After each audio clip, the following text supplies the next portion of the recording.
आज हम मैथ के क्लास 10वीं के चैप्टर नंबर 12 वर्त व उससे संबंधित क्षेत्रफल को सॉल्व करेंगे। 12.1 का प्रश्न नंबर 1 वर्तु से संबंधित जो एरिया है, क्षेत्रफल है, उसके बारे में इस चैप्टर में दिया हुआ है।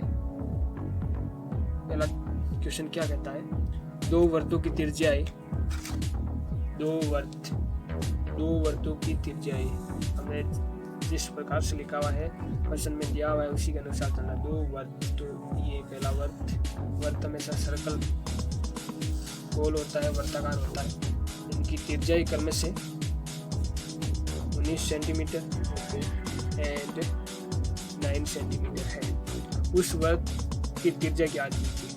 दूसरा वर्त है उस जिसकी हमें ज्ञात करनी है, ये है इसकी हमें क्या ज्ञात करनी है, रेडियस, जिसकी परिधि, इसकी परिधि है ना, परिधि बोलते हैं, परिधि या परिमाप बोलते हैं। जिसके किनारे ये टोटल लेंथ होती है ना, लंबाई, इसको परिधि बोलते हैं। परिधि या सरकमफ्रेंस या परिमाप भी कह सकते हैं। तो सबसे पहले हमें पता होना चाहिए कि वर्त का परिमाप का सूत्र क्या होता है। पहले हम क्वेश्चन को, जिसकी परिधि इन दोनों वर्त की परिधियों के योग के बराबर है। तो ये है ना, इसकी परिधि है ना, ये इन दोनों के योग के बराबर है। हमें इसकी त्रिज्या फाइंड करनी है, निकालनी है। तो हमें सबसे पहला देखते हैं कि वर्त की परिधि का फॉर्मूला सूत्र क्या होता है। वो होता है 2πr। तो इसका 2πr 1 प्लस 2πr 2, इसका फॉर्मूला लगाते बराबर होता है इस बड़े वाले, इसको कैपिटल मान लेते हैं या इसको R3 मान लेते हैं।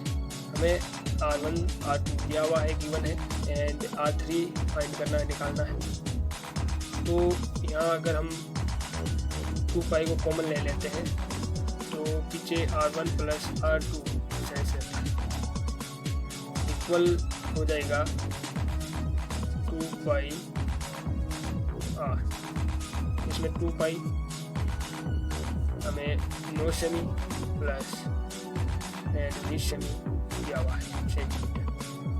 ये हमें नहीं दिया हुआ है R3।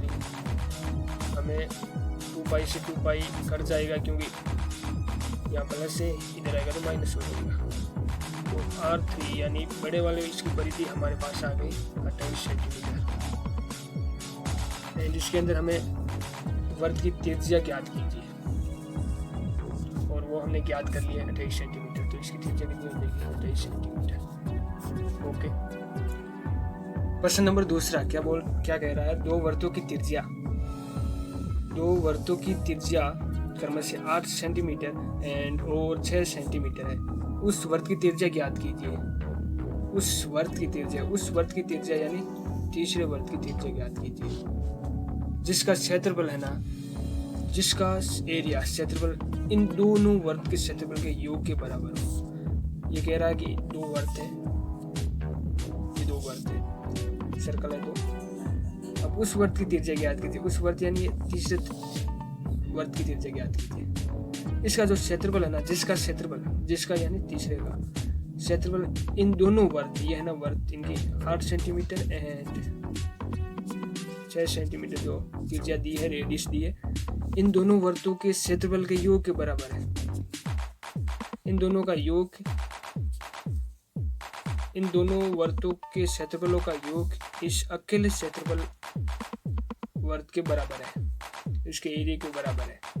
तो हमें इसमें क्या कहते हैं, उस क्षेत्रफल दोनों वर्त के योग के बराबर है, तो उस वर्त की त्रिज्या ज्ञात करनी है, हमें इसकी रेडियस ज्ञात करनी है। तो पाई आर स्क्वायर, ये वर्त का क्षेत्रफल ज्ञात करने का फॉर्मूला होता है पाई आर स्क्वायर, प्लस इसको त्रिज्या या रेडियस को आर को 1 मान लेते, इसको R2 मान लेते और इसको R3 मान लेते हैं। हमें ये ज्ञात करना है R3, R2 हमें दिया हुआ है, R1 हमें दिया हुआ है। तो अभी हम देखते हैं इसमें क्या है, पाई कॉमन ले लेते हैं, पाई कॉमन आ जाएगा, अंदर R1 square plus R2 square और यहाँ पाई R स्क्वायर 3, यहाँ पाई से पाई कैंसिल हो जाएगा और हमें R1 की वैल्यू क्वेश्चन के अंदर 8 सेमी दी हुई है, 8 सेमी दी हुई है, तो 8 का स्कोर प्लस 2 की वैल्यू में 6 सेमी दी हुई है, इसका 64 होता है प्लस इसका 36 होता है 36 बराबर आर स्कोर। तो ये 100 हो जाएगा आर स्कोर, R3 चाहिए, स्कोर हटेगा तो यहाँ रूट लग जाएगा, तो रूट R3 और रूट 100 होता है 10,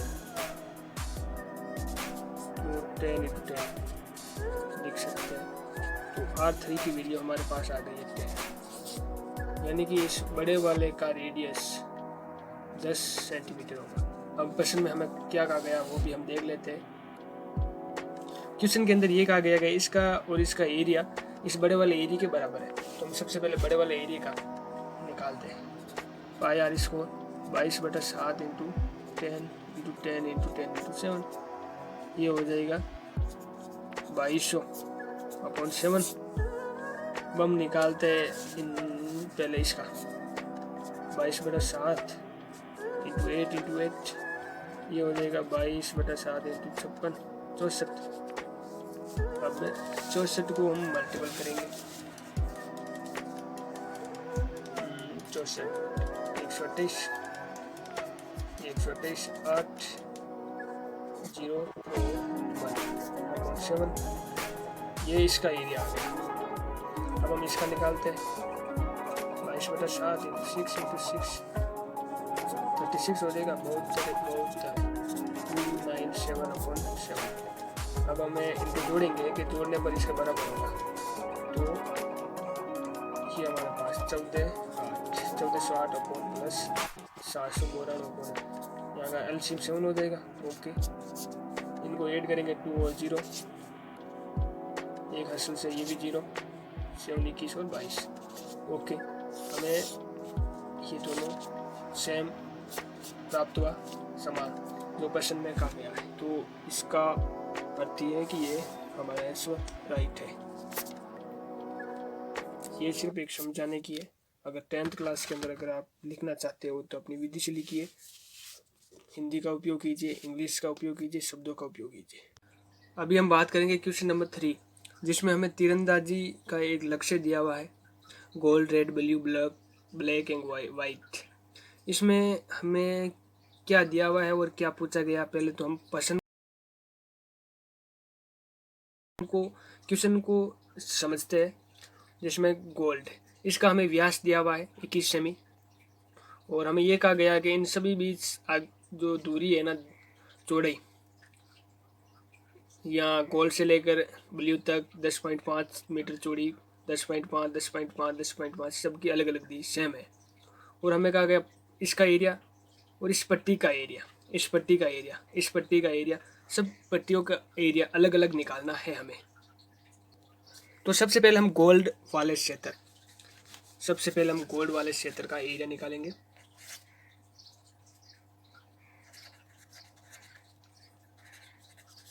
गोल्ड का एरिया जिसमें हमें डायमीटर यानी व्यास हमें 21 सेमी दिया हुआ है, तो त्रिज्या 21 आधी हो जाएगी 10.5, और एरिया होता है पाई आर स्कोर 22/7 × 21/2 21/2, जो शेष लिख सकते हैं। ये 3 बार, ये 11 बार, तो अभी हम मल्टीपल करेंगे तो 33 × 21, ये हो जाएगा 693/2 यानी 346.5 सेंटीमीटर। हमें इसका एरिया प्राप्त हो गया है। ओके, एक क्लियर। अभी हम दूसरे का रेट का निकालना है। अगर टोटल बात करें, अगर टोटल रेडियस में से अगर गोल्ड की रेडियस अगर हम माइनस कर दें तो हमें रेड का प्राप्त हो जाएगा। किस प्रकार देखते हैं रेड का, कि pi R square 1 minus pi R square 2, ये रेडियस है गोल्ड की, ये रेडियस है रेड की, तो अगर हम इसको कॉमन लेंगे R square 1 R square 2 pi R1 है। तो देखिए इस वापस समझ इस रेड वाले से अगर गोल्ड वाले हम माइनस कर देंगे तो हमें रेड की पीछे शेष रह जाएगी। तो रेड की त्रिज्या पीछे जो एरिया वो मिल जाएगा हमें। तो गोल्ड की रेड की सबसे पहले हम रेड की बात करते हैं। ये 10.5 और हमें ये परसेंट में दिया गया ये एक्स्ट्रा 10.5 तो ये 21 हो गया। 21 का इसको और गोल्ड की हमें पता है 21 का इसको 10.5 का इसको 10 पॉइंट वापस लिख लेते यानी पाई ये 21 का स्कोर ये तो हो गई रेड की त्रिज्या और 10.5 हो गई गोल्ड की त्रिज्या। तो 21 का स्कोर होता है 441 और 10 का स्कोर होता है 110.25। अभी इसको माइनस कर देंगे पाई का रूप मान लिख देते हैं 22/7 इंटू अगर इसको इनमें से माइनस करेंगे तो हमें प्राप्त होगा 330.75 75। और अगर हम इससे मल्टीपल करेंगे तो ये हो जाएगा 72765 अपॉन 7। अगर डिवाइड करेंगे तो हमें प्राप्त होगा 1039.5 सेमी स्कोर 1039.5 सेमी स्कोर। अब हम वैल्यू का निकालेंगे इसी तरह निकालेंगे 22/7। अब त्रिज्या टोटल त्रिज्या कितनी हो जाएगी 21 पहले थी और 10.5 और ऐड कर लेंगे तो हमारा हो जाएगा 31.5 का स्कोर माइनस 21 जो दूसरे की थी नीचे। अब इनको सॉल्व करेंगे 22/7 31 का स्कोर होता है इसका स्कोर होता है 952.25 माइनस 441। तो हमें माइनस करने पर प्राप्त होगा 22/7 इंटू 551.25। अगर हम इसे मल्टीपल करेंगे तो हमें प्राप्त होगा 12,775.5 12,757.5 होगा। ओके 12,757.5। अब इसे हमें 7 से डिवाइड कर देंगे तो हमें प्राप्त होगा 1732.5 semi cube 1732.5 semi cube cube sorry cube नहीं स्कोर क्यूब नाम आ रहा है। इसी प्रकार आगे का ब्लैक एंड वाइट होगा आप कर सकते हो। क्वेश्चन नंबर 4 क्या कह रहा है किसी कार के प्रत्येक पहिए का व्यास 80 सेंटीमीटर है। यदि ये कार 66 किलोमीटर प्रति आवर की चाल से स्पीड से चल रही है तो 10 मिनट में प्रत्येक पहिया कितना चक्कर लगाती है। हमें इसमें फाइंड यानी निकालना है कि 10 मिनट के अंदर कार का पहिया कितना चक्कर लगाएगा। तो इसके लिए हम क्या करेंगे सबसे पहले हमें पहिए का व्यास दिया हुआ है पहिए का डायमीटर व्यास दिया हुआ है 80 सेंटीमीटर। तो डायमीटर तो 80 सेंटीमीटर है तो त्रिज्या हो जाएगी 40 सेंटीमीटर। तो हम इसकी परिधि निकाल लेंगे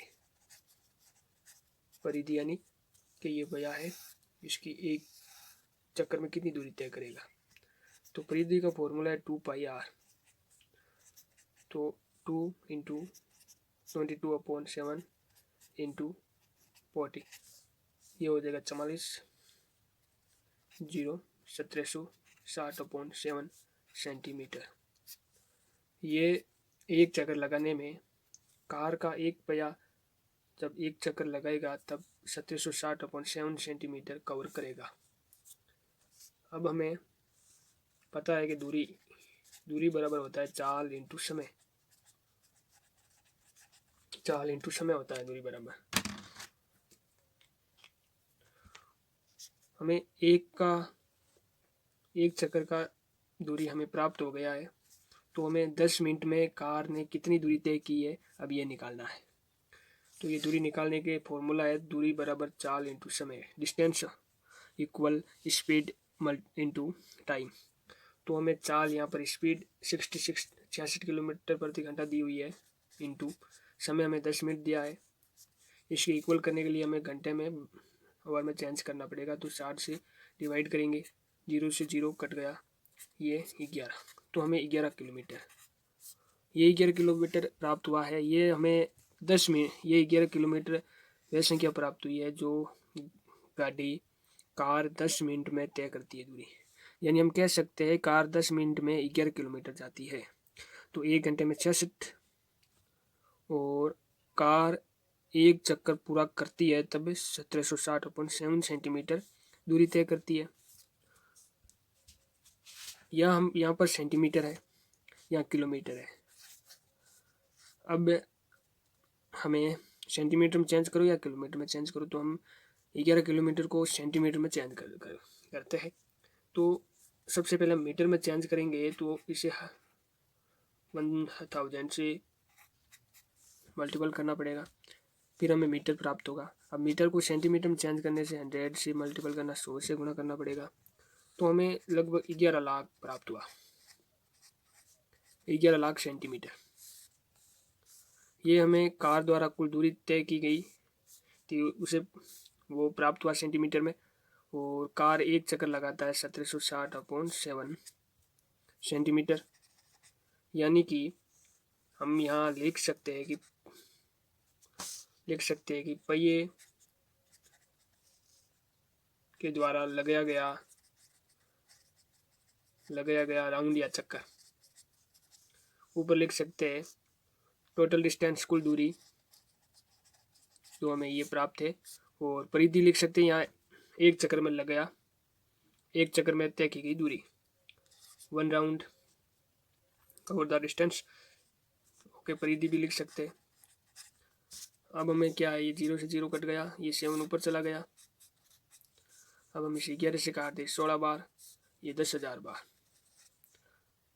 ये 10,000 बार जाएगा 625 इंटू 7, 7 पंजा 35, 4,375 चक्कर लगाएगी कार। ये हमारा आंसर है।